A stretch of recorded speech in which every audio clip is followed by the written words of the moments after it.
you don't learn from doing, you learn from reflecting on how you did. All of this stuff is real. It's live learning. It's not theory. It's not something you're bringing in from another organisation. It's something that has happened in your organisation with your people.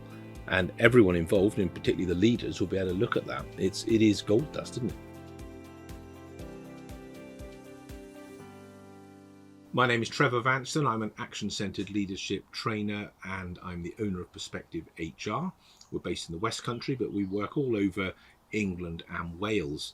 Thank you for joining us for our series of podcasts on this great big world of leadership and all the challenges that it brings. I'm joined today by my very good friend Jim Hutton from One Life Coaching. Jim. How are you, Trev? Nice to be here.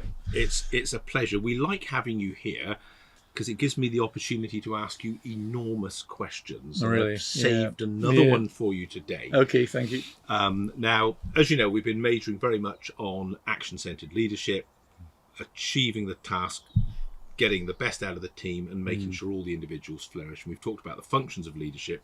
And of course, one of those is evaluation, which basically means to get the value of something. And I often think that it works in terms of looking at something as it's going along. Is it working? We need to change it.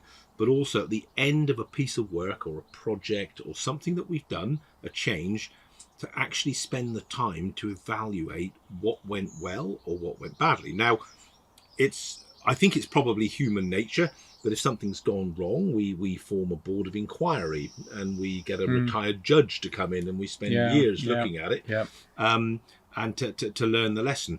But actually, I'm sure that there must be lots of opportunities for live learning when something has gone well, or perhaps not perfect, but there's learning. This is something people struggle with. What are your tips on this? Well, I think there's two things.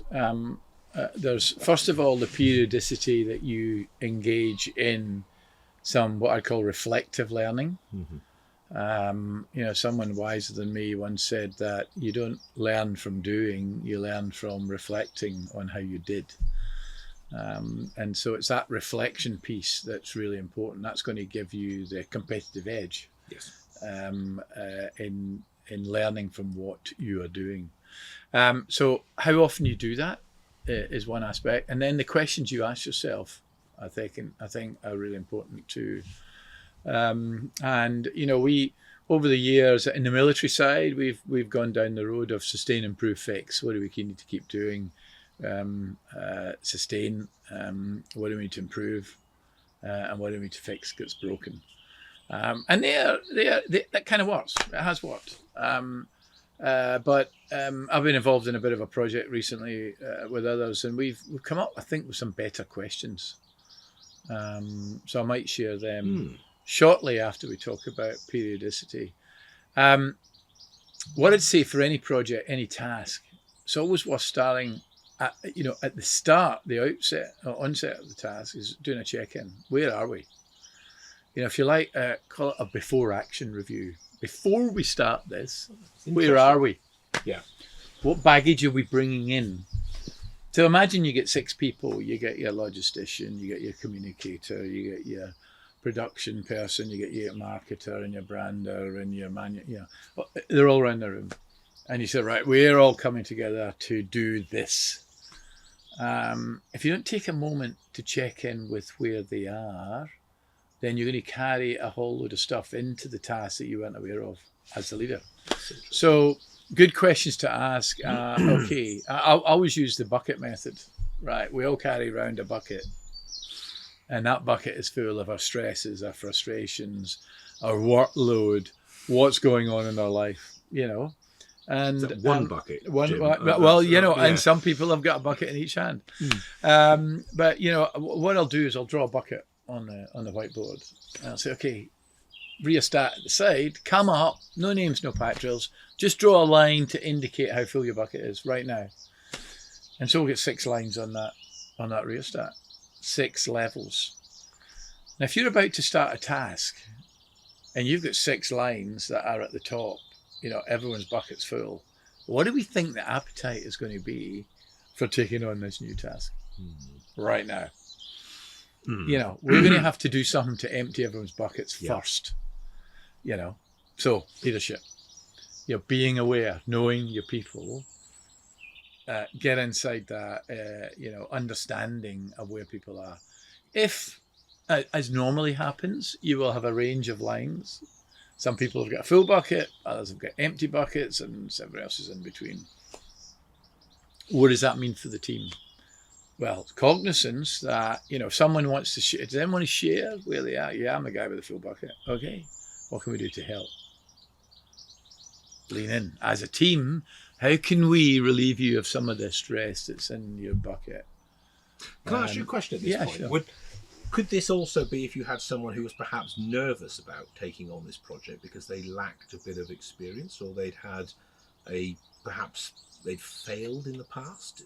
Would that be something in the bucket as well? That could be, absolutely. I mean, you can use the bucket analogy for anything. Yes. You could say that this is a bucket that contains your knowledge and skills on this type of task that we're doing. Yeah. Where are we, folks? Lots of empty buckets. Nobody knows what they're doing. Okay, maybe we need a specialist. Maybe we need to pull into the team someone that knows what they're doing. Otherwise, it's a blind leading the blind. So yes. You take the bucket analogy and do the check-in. Has anyone faced this before? Who's designed a widget like this before? The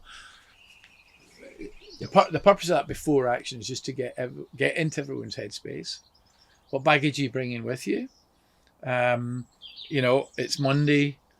I got a 300-page report I've got to deliver on Wednesday, and you're asking me to start something new today.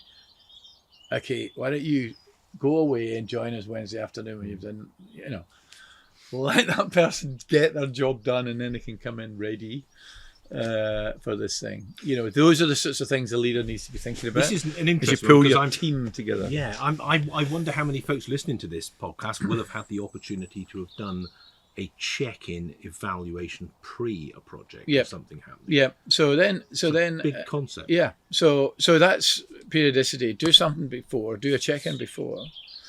Get the thing started, and then select appropriate moments when you want to do another check-in. How we track? Are we on track? Are we meeting our objectives? That plan to plan that we've talked about in the previous podcast. Are we hitting the timelines on the plan to plan? And then as your project concludes, that review process. But what I want to introduce you to is a bunch of questions that myself and others have started to ask. Because they allow teams to progress fairly quickly. And we start with the positivities. We start with the things that we never talk about, what we're doing well. So question number one is, what's working well right now, team? What's working well? And that can be a whole range of things that are working well. Get them down, put them on post-it notes, stick them on the wall.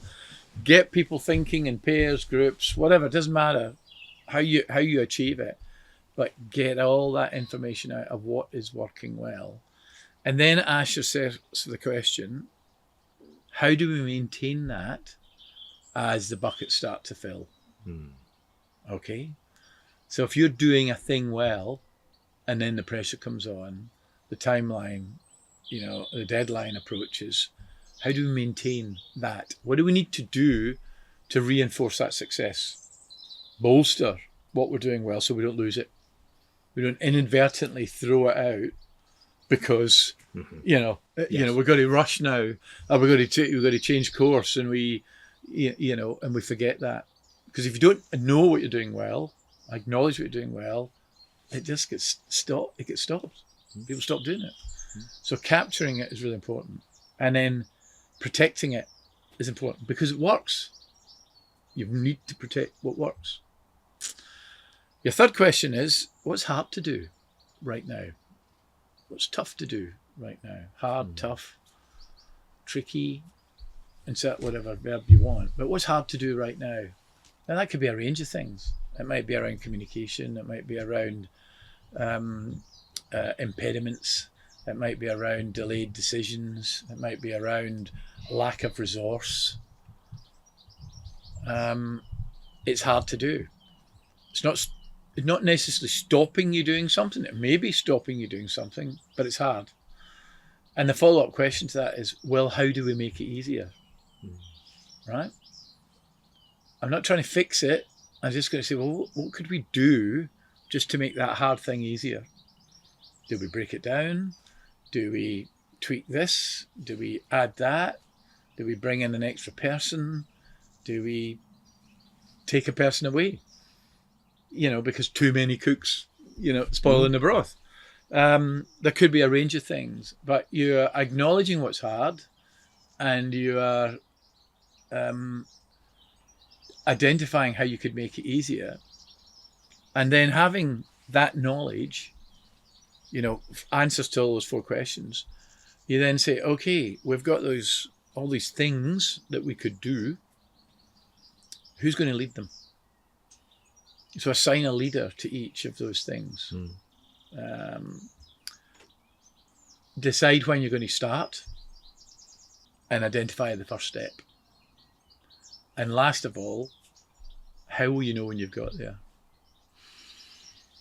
Interesting. Okay. Yes. So they're just a different take on the traditional questions that people ask themselves in a review process, but they actually force you to identify something that you want to protect that's working well, and Trev, I want you to make sure that we keep doing this well, and the job starts now, and we'll know. The first step is, I'm leaving that to you. You may already have that first step in your mind, and we'll know we've got there because at the end of the project, we'll still be doing that thing well. Yeah. And so now we've not only identified a thing, but we've got an action plan to keep it there. What is fascinating to me, listening to what you just said there, is that it actually spans across a number of the leadership functions, because that initial pre-action review is sort of in the planning function as well, in terms of, is the team in a place to be able to do this? And there's things there that chime with the controlling and supporting function as well, in terms of checking it out at different times through the project. And if it's hard, what do we do to make it easier? How do we support the team in that? Who do we lead? So it works very well across all of that. Let me hit you with another big question. Obviously, while you're here, hit you with another big question. A lot of people listening to this and running SME businesses, and it's pretty tough out there at the moment with the economy and all the rest of it. How do you overcome the argument? I suppose there's 2 arguments really. How do you overcome the argument that, okay, that project, that piece of work was fine, we haven't got time to evaluate it, on to the next job? And I guess my sub question is that if you are doing the evaluation, how broad is the attendance base at that, or within that discussion? Is it the people doing the job, or is it the senior folks controlling it? The latter one first. This is down to you knowing your people. In your team, if you know them well, you will know who are the extroverts, who are the introverts, who speaks up, who doesn't speak up, who waffles away, loving the sound of their own voice, who actually contributes very little, but when they do speak, it's gold. But you need them there, because they've got to listen to all the guff in order to deliver that one nugget of gold. So you can take an approach that looks like a layered effect. So let's say you are the boss and you've got a bunch of directors, and then each director's got a bunch of team leaders. You give some guidance and direction on the themes. So the team leaders conduct their reflective learning, and they come with their action plan to a director level. The directors fuse that stuff, and then it comes to you as consolidated. This is what we think, and you sit with your directors, that small core group, and you look at all the stuff that's come up from the workforce, the teams, and you start to prioritize and make decisions around the, hey, this is really interesting. We've got teams in 3 of the 5 directorates all saying that system A is working really well. You know, we probably need to make sure that we just keep that going because they're relying on it, and that's great. Or we've observed that it's really hard to, you know, do something in the organization. Everyone's saying it, so we've got to fix that. We absolutely have to fix that. What are your ideas for doing it differently? Okay, we've got 6 different ideas. Which ones can we afford to do right now? Which ones can we not afford to do? Yeah, you know, or can we not afford to not do it? And then you've got your leader approach. So that's a kind of bottom-up push of all that learning. Or you can just start at the top and just get your directors around and rely on their knowledge of their teams. And I would think you will get good strategic stroke operational issues, but they won't be across the tactics. So you won't fix the tactical problems, and often it's the tactical problems that will deliver the result. You know. So perhaps then with an SME, is it a good idea to have the people actually doing the job involved in this absolutely evaluation? Yeah. And again, I guess it's one of the many judgment calls a leader makes. How do you overcome, like I say, this issue of it worked, that's great, we'll all go to the pub, we haven't got time to do an evaluation. How as a leader do you perhaps fight your corner in that situation? Well, experience. You know, things have a habit of coming back again. In the military context, you'll have a training cycle which results in an exercise, and at the end of the year everyone posts out, new people post in, you go through the training cycle and you do the exercise. 70% of the people have changed, so it's largely a new exercise, but it's the same exercise. How can we learn from the guys that did it, the guys and girls that did it last year? If we don't do that review, then we will just repeat the same old things. The same things that went wrong last year will inevitably go wrong this year. Yeah. And that's in any business, that's wasting money. You know, we're not improving.